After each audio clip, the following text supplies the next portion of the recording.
Assalamualaikum warahmatullahi wabarakatuh.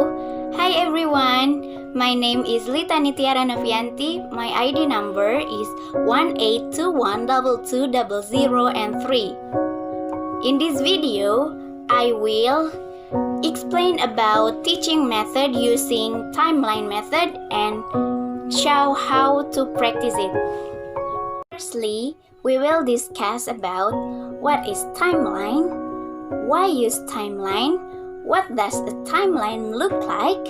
The basic, symbols, examples, and conclusion. Lines are diagrams that illustrate the reference to time made by a given piece of language. They are used to show how a particular language term, often a verb in particular tenses or aspect, places particular events or situation in time and in relation to other events. Timeline method is a method used by teachers, especially English teachers, to explain time reference, particularly of verb forms, can be confusing for the students. Timelines are neat devices that can be used to clarify our teaching language.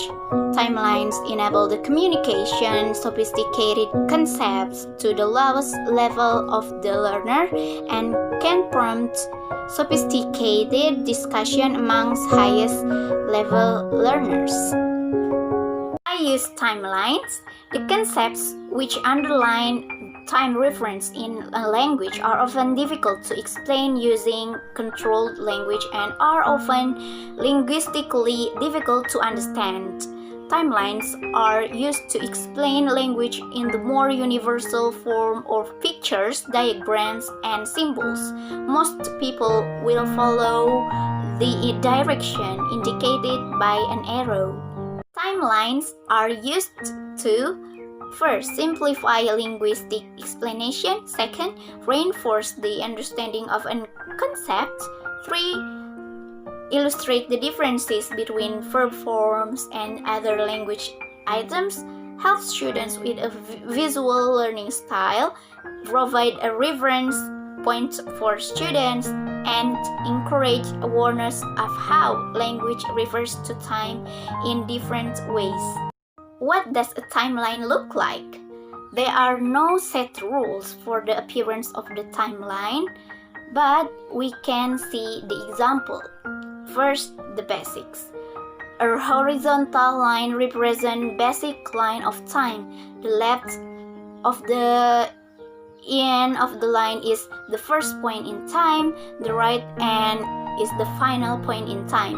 Thus, time is deemed to move forward as line moves from left to right. This line is usually marked with a point that represents now. Thus, the timeline is divided into past and the future. To emphasize the direction of time, the line may be kept with an arrowhead. I also like to represent now with a triangle as a single event or action, a repeated action or habit, a permanent state or situation, a temporary state, situation or repeated or continuous action. Exact time of event is unknown, a point in time, a period of time. For example, last night I was walking home when I slipped on the icy path. These examples should show how the symbols act to illustrate a sentence or phrases. Now let's move to the teaching demonstration. Ciao! The differences between simple present tense and simple past tense using timeline method. In present tense, jadi kita present tense ini mengungkapkan tenses yang digunakan untuk menyatakan kegiatan sehari-hari. Jadi kegiatannya itu berlangsung dari masa lalu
waktu berupa every day. Mengerti? Mengerti?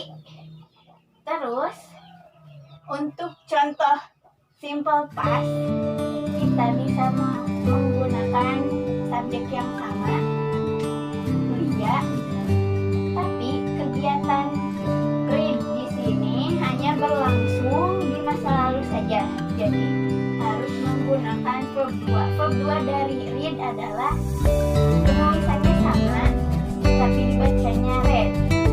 Lia read book. Kita bisa menggunakan keterangan waktu masa lampau berupa misalkan yesterday. Nah, jadi kesimpulannya, untuk membedakan simple present dengan simple past bisa dilihat dari penggunaan verbnya. Kalau simple present menggunakan verb 1, kalau simple past menggunakan verb 2. Dan simple present ini menunjukkan kegiatan yang dilakukan secara terus-menerus, ya, dari masa lalu, masa sekarang, menuju ke depan, suatu habit atau kebiasaan. Dan kalau simple past itu kegiatan di masa lalu yang hanya berlangsung pada kurun waktu tertentu saja. Misalkan di sini yesterday contohnya. Mengerti ya? Do you understand? Yeah, good. Thank you very much for your attention. See you in the next video, guys. Don't forget to like, comment, and subscribe. Bye.